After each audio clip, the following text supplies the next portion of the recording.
Oh, hello. Hi there. This is Jamie. I got a shadow on me. Let me see if I can do it this way. Okay. Hi, this is Jamie, and I want to thank everyone who's joining me on my breast cancer journey, whether it's on YouTube or my personal group. Um, like I said on my Facebook page, I want to start where I left off. So before all the things happened, I got my last MRI that says I'm breast cancer free. And so I talked to the breast cancer surgeon because I'm supposed to have surgery, but like there's nothing there to have surgery on. So I asked her, I was like, what if there's nothing? And she says, well, we just go in and we search for something. She says sometimes it completely goes away, and sometimes it just settles like salt, like in little pebbles, and they try to go in and see what's actually there. And as a result, I find this interesting. They wanted me to have a COVID shot, but I had a low immunity. I was kind of like, you want me to have a COVID shot? Okay, well, I wasn't sure about that. And so I was praying because not only am I questioning, what's in the COVID shot. I mean, I'm not going to lie. I'm not like one that's like, yeah, give me a shot, especially a shot that brings down your immunity, especially when you have low immunity, right? Um, so I didn't get that chance to even get that far.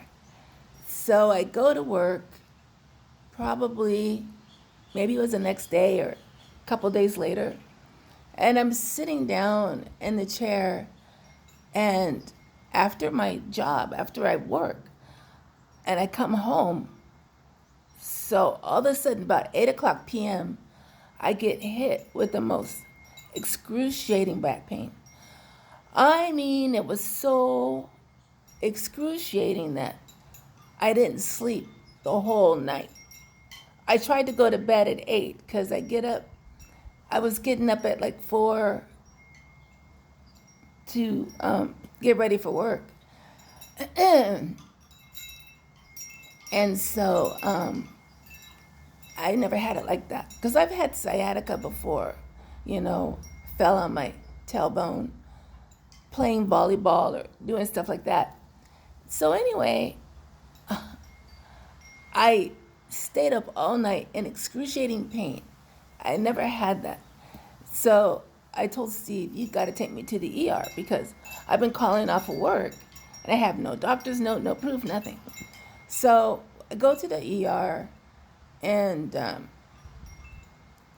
I got a doctor. He said I was his first patient. I don't know. But he diagnosed me with sciatica. So I gave that information to my bosses so they just know that I'm not doing well, even though you're not supposed to take off like that. You just can't help it. I was no good. And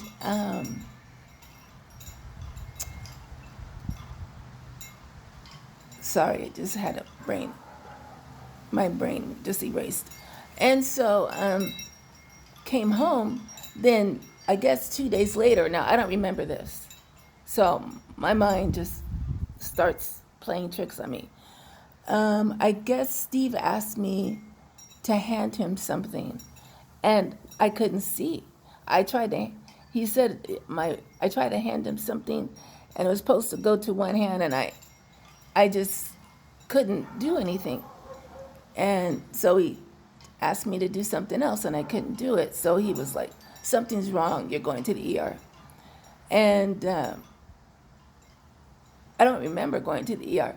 All I remember is having a dream that I was in the ER. But it was like a moon it was like a space ER. It was like purple lights, and it wasn't like anything real. Well, I guess I had a mini stroke, and it was my right eye, and I hadn't. It just happened, but luckily, well, then they put me in the ICU. They put me on a ventilator for one day, a day and a half, and I told Steve, I said, I don't ever want to be on a ventilator because I see this, and I'm not trying to hurt anybody's feelings, but I see this with COVID cases that if someone has COVID and it's extreme and they're like in the ICU, they'll put them on a ventilator, and 5 to 7 days later, they're dead.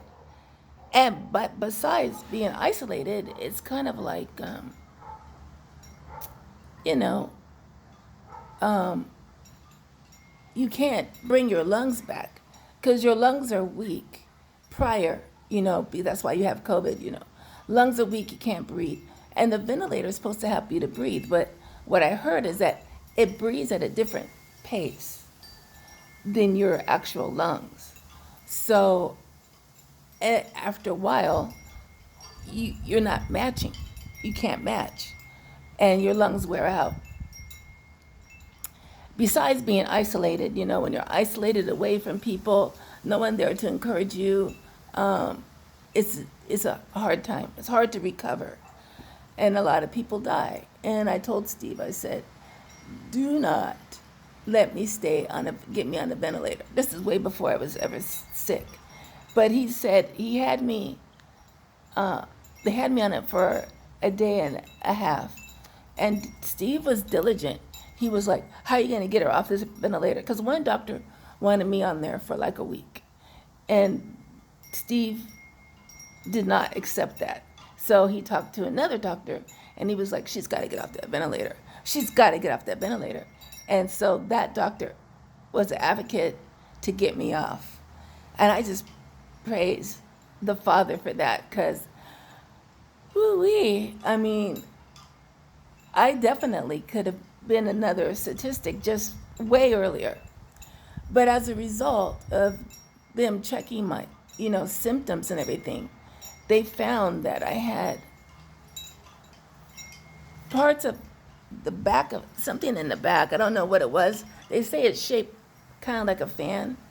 They said it was missing parts of it, which made them look at me more, and they noticed that I had what you call bacteria, and it was basically all through my body, and it was taking my body down bit by bit. So the sciatica that I thought I had was not really sciatica, it was the bacteria, along with the stroke, and along with they saw something on my kidneys. And my oncologist tried to say that I had end-stage renal disease, right? Which, by the way, I'm getting rid of her because I didn't have end-stage renal disease. So she wanted me to go in for chemo for stage 4 end-stage renal disease. But the doctors conferred. They said, that's not what she has. She has bacteria, and and they found out that my valves, one of my heart valves was not working. I think it was atrial, but then when they looked more, they saw, not at Marian, but at Stanford, they saw there was 2 heart valves that weren't working, so they had to replace 2 of them. So anyway, that's kind of going ahead of the story. But anyway, that's what it was. I just bacteria taking over. And who knows how I got it. It's like one of the things is that who knows how you get it. It could have been the heart port from the breast cancer. It could have been, it could be, it's exacerbated, I think, by wearing a mask. I'm not against the mask, but I know that when you wear the mask, you do get less oxygen. And I was wearing the mask from the beginning of the pandemic until I got sick when I worked. So, like, I was calculating the hours, 400 hours of getting extra CO2 in your body. It's not good. So, anyway, I ended up, that's the Marion story. I ended up in Marion ICU. I had no idea where I was. I had my own private room. I'm laying down in the bed. I cannot move, right? Cannot walk. I'm a mess. And I started to have little delusions there, or I would say more delusions, because there was one guy that I saw, his name was, I forget, but I saw him, and then I saw another guy who looked just like him. Then I saw another guy that looked just like him, so I would call it, all of them like by the same name, and they were like, no, that's not me. And I was like, you gotta be lying, something is happening. And when I was in the ICU, I kept thinking I was downstairs in my family room. And I remember hearing the nurses talking out front, and they were male nurses, but I didn't realize they were out front. I thought they were in my house. And it was a certain time that I knew Sienna had to get up to go to work. And I remember, she's my oldest daughter. And so I was trying to call for her, because sometimes she comes down, but she doesn't look 100% appropriate, And so I was trying to call, Sienna, cover yourself, Sienna. I was trying to call. And then I told one of the nurses, I said, did my daughter come down? And he says, where do you think you are? I said, at home. Because it had some of the same colors that they had at my house. And he goes, no, you're at Marian Medical Center ICU. I was like, I am? Oh, man. So, ended up that I was severe, and they got me into Stanford. One of the doctors pulled some strings and got me in. They took me by ambulance and took me to Stanford. Okay, so I'm pretty much going to stop here. And that's what happened initially. I don't remember some of the days at Marion at all. They just tell me what I did. I have no idea. So that's that for the first part of my journey. But I want to thank you for joining me. And I just hope that this can encourage some people. I pray that nobody needs to have what I had, which my diagnosis actually ended up being endocarditis, which is a very rare disease. And my doctor, my PCP, said she hadn't seen it in 20 years. So, but gratefully and thankfully, I am moving along. I did get a heart operation, as you saw. And I still have to do follow-ups at Stanford, but I'll go into my Stanford time next time. Okay, thank you so much. Have a great day. And the Lord loves you, and I love you too. All right, bye-bye.